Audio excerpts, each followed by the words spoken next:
Have you ever stared at a daunting task, maybe running your first 10K in Chicago's freezing February, or finishing a grueling report for a client in New York, and felt your brain screaming at you to quit? Before you even start, what if I told you that you could train your brain to actually crave these hard things instead of avoiding them? That the very discomfort that makes you want to hide could become your fuel for growth? Stick with me, because by the end of this video, you'll know exactly how to hack your mind to seek challenges, embrace discomfort, and use hard things as a tool to become unstoppable. Picture this. It's a grey morning in Seattle. The rain is relentless, and the sidewalks are slick. I'm watching a friend, Maya, lace up her shoes for a long outdoor run. She's not an elite athlete, just an average person, but she seems to love the struggle. Meanwhile, I'm in my dry apartment, sipping coffee, contemplating the 5-minute walk to the corner store, thinking about how unfair life is. Maya has trained her brain to crave the hard path, and it's paying off. Endurance, resilience, and confidence that radiates beyond her morning runs. That's the secret we're unpacking today. How to rewire your mind to chase challenges instead of avoiding them. The problem most people face is simple. Hard things trigger our primitive brain circuits that associate pain with danger. We naturally avoid discomfort, which is great when we're escaping a real threat, but terrible when it comes to personal growth, productivity, and achieving goals. According to research from the University of California, Los Angeles, humans have a bias called effort avoidance, which makes us choose easier tasks over more demanding ones, even if the harder task offers higher rewards. The good news is that this wiring isn't fixed. You can retrain your brain to see hard things as a source of excitement instead of dread. Step 1 is exposure therapy for your mind. Start small with deliberate, slightly uncomfortable actions. For example, when I lived in Boston, I began cold showers. Just 30 seconds at first. My brain initially resisted fiercely. I felt my primitive survival circuits screaming, but over weeks, I began to crave that discomfort. It became energizing instead of punishing. Neuroscientists explain this as hormesis, the principle that small doses of stress strengthen neural pathways, increasing resilience. Step 2 is reframing. How we interpret difficulty changes everything. Let's say you're tackling a tough work project in New York. Instead of thinking, "This is going to be miserable," reframe it as, "This is a chance to learn something no one else is willing to do."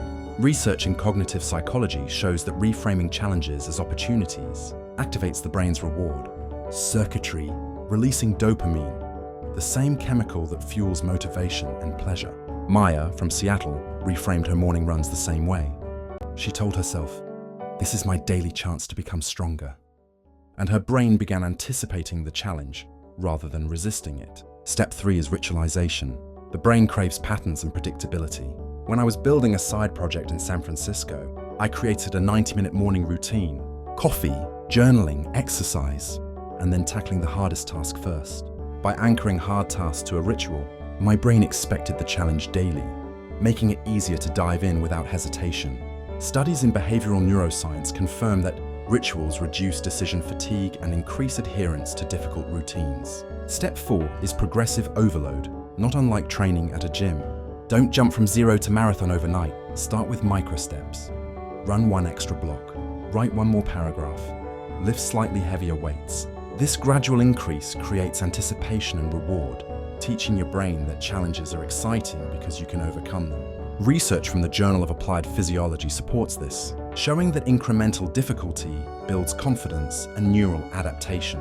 Step 5 is reward anticipation. Pair hard tasks with intrinsic or extrinsic rewards. For example, I started studying coding in my Brooklyn apartment, setting a timer for 25 minutes of focused work and then taking a brisk walk along the East River as a reward. Anticipating the reward makes the brain crave the process. Dopamine spikes before the reward, not just after, which is why we begin to seek challenging tasks in expectation of success. Step 6 is identity hacking. Decide who you want to be and act in alignment. In Chicago, I told myself, "I'm someone who loves hard things," before tackling a brutal project at work. Research in social psychology shows that identity-driven motivation, acting in alignment with your self-concept, is far more sustainable than external rewards. Over time, your brain starts to self-select challenges because that's what you do. Step 7 is cognitive stretching. Expose yourself to ideas, perspectives, and environments outside your comfort zone. Attend seminars in Los Angeles you feel unqualified for. Participate in debates in Boston, or try unfamiliar workouts in Denver. Neuroscientists say that novelty creates dopamine surges, which increases curiosity and makes your brain crave more challenge. Step 8 is accountability. Tell someone your intention to do something difficult and report back. When I committed to a public speaking workshop in New York, the pressure of accountability pushed me past fear multiple times. Behavioral studies show social accountability significantly increases adherence to challenging tasks. Step 9 is storytelling. Frame your journey as a narrative where you are the hero conquering obstacles. Humans naturally crave stories, and framing hard tasks as plot points in your personal hero journey triggers motivation. For example, I imagine myself as the protagonist of my Brooklyn-based hustle story while struggling through late-night coding marathons. Research shows narrative framing increases perseverance and engagement. Step 10 is mindfulness during challenge. When I ran my first 10K in Minneapolis in freezing January, I noticed my mind trying to quit after mile 3. By focusing on breath, posture, and movement instead of the total distance, I tricked my brain into enjoying the discomfort. Mindfulness activates prefrontal cortex circuits, improving self-control and emotional regulation. Step 11 is reflection. After completing a difficult task, reflect on how it felt, what you learned, and how your perception of difficulty changed. Keeping a journal in San Francisco, documenting tough meetings and workout sessions, helped me recognize patterns of growth. This reflection strengthens the association between effort and reward. Step 12 is building micro-challenges. Make daily life slightly harder to train your brain. Take stairs instead of elevators in New York skyscrapers. Write longhand notes in Los Angeles instead of typing, or resist the snooze button in Chicago mornings. Small repeated challenges wire your brain to seek difficulty naturally. Step 13 is visualization plus action.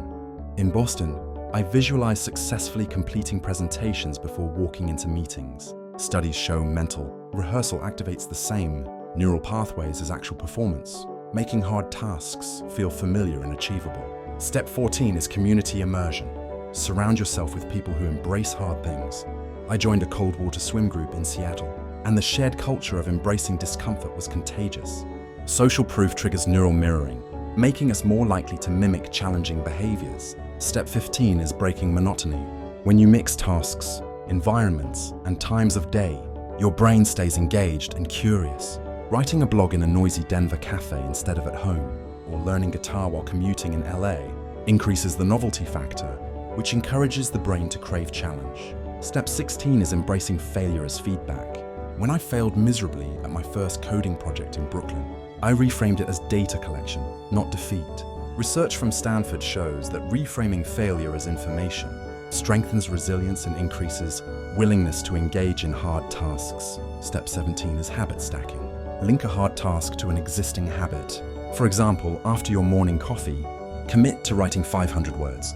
This reduces resistance and leverages existing neural pathways to make the hard task automatic. Step 18 is setting measurable goals. Instead of vague targets, track progress numerically. I logged push-ups, pages written, and miles run across multiple cities, New York, Chicago, Boston, and watching incremental progress triggered craving for more challenge. Behavioral studies show measurable progress increases motivation and adherence. Step 19 is intermittent rewards. Mix difficulty with occasional surprises, an unexpected coffee, a short walk, or music you love. Dopamine spikes in unpredictable ways. Make your brain anticipate difficulty more eagerly. Step 20 is environmental cues. Surround yourself with symbols of challenge and growth. Post inspiring quotes in your Brooklyn apartment. Leave your running shoes by the door in Chicago, or place your coding books on your desk in San Francisco. Visual cues prime your brain for engagement. Step 21 is deliberate self-talk. Replace I can't with I will, I choose, or I get to. Positive self-talk rewires prefrontal circuits, improving confidence and approach motivation. Step 22 is commitment contracts. Commit publicly to finishing a hard task. This increases accountability and taps into social motivation. Alex in Boston did this with a tough half marathon, and the public commitment made quitting psychologically costly. Step 23 is focusing on process, not outcome. When climbing a steep hill in Minneapolis, focusing on foot placement instead of the top made the challenge enjoyable. Process orientation activates reward circuits differently, than outcome focus, reducing anxiety and increasing enjoyment. Step 24 is gradual desensitization. Slowly increase exposure to difficulty. Start with small challenges and escalate. Your brain adapts, craving progressively more complex tasks. Step 25 is peer competition. Healthy competition stimulates dopamine, making hard tasks exciting.